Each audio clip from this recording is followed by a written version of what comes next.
Now, understanding the ins and outs of every new Brexit development over the past 3 years has been a challenge for the most avid political watchers. So we can only imagine how confusing it must be for children. Well, to help make it all a little simpler, our next guest has written a book that hopes to explain Brexit with a cast of animal characters trying to leave the book that they are trapped inside. It does sound familiar, doesn't it? It does.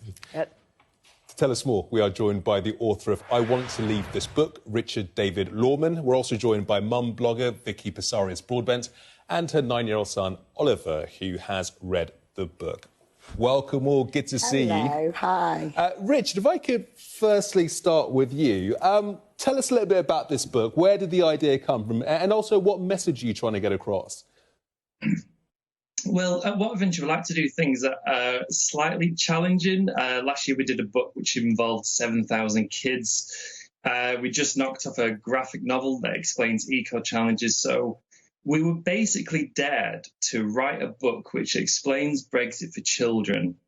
And we had about 30 days to do it in. And the story's still ongoing. So that was really the challenge. And we thought, well, why not? We're not like other publishing companies, so we took on the challenge and we've gone for it. And Richard, I had a read of the book. I found it absolutely hilarious. Particularly love the characterisation of certain politicians. I think this is who they are. And the Highland cow, is that Boris Johnson by any chance? What gave it away? The hair. Yeah, a lot of credit has to really go to Katie, our illustrator, for that one, because I decided that the best way to try and explain this incredibly complex political issue was to basically not mention Brexit.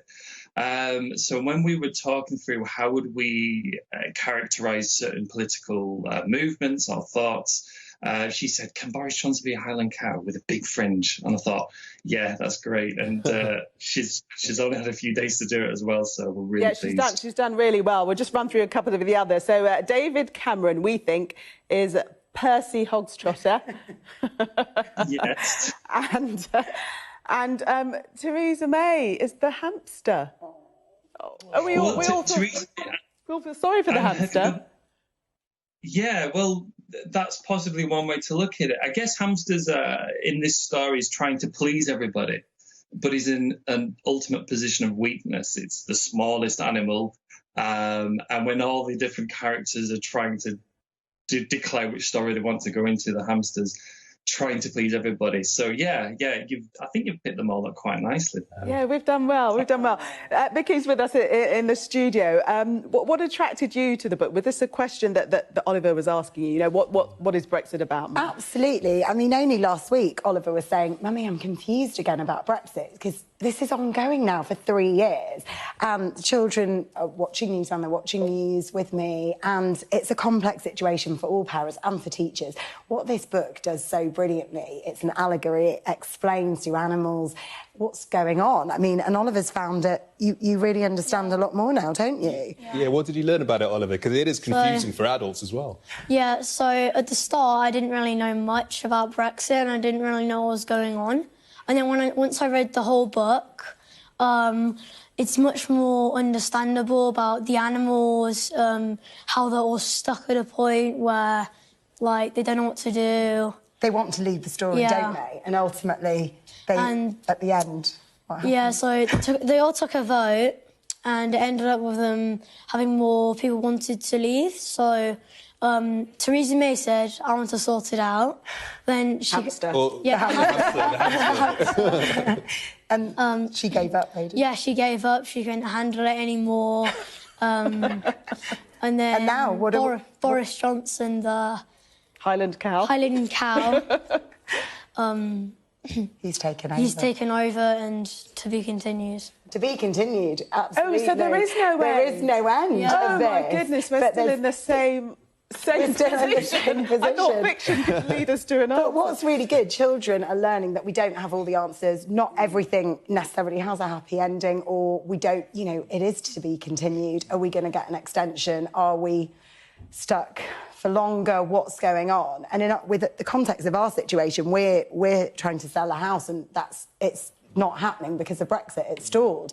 So I'm able to explain to the children, well, this is why we've not moved and you know, it's a great tool. I think it should be in schools and let's have parents have these sort of tools. And Richard, given the fact that we are still to be continued, I mean, does it open the way for a sequel, a follow-up book? I fear that I'm going to be doing this for the rest of my life. Now you know how we feel. We feel we'll be talking about this for the rest of our careers. I mean, I tuned into Sky News last Saturday thinking, are we going to get a definitive ending to our book just in time? And oh no, there's more twists and turns right up until 11 p.m. We have to keep working on this. So if anything changes, it's not just a chance for me to write it or for illustrate it. Our printers, Charles of Press, have to receive those files on the very last minute to be able to fulfill orders. So I can possibly see us having to revisit this story again. But if anybody wants to grab a copy, the only place they can get it is from shop.whatadventure.com. Because we'll keep changing the story as the story evolves. Yeah, you might need to find some characters for Angela Merkel, Emmanuel Macron and the other 2070 leaders. There's your book too. It might become a movie adaptation at some point, but it is a piece of history, isn't it? This book. It's great that they're learning more about it. Yes, but as you say, it's very instructive in that it suggests that adults don't have all the answers. Absolutely, and it's an age appropriate. I think it's 8 to 12. It's a great way for us to explain the more harder topics to our kids. Thank you very much for coming in to speak to us, and you can sort of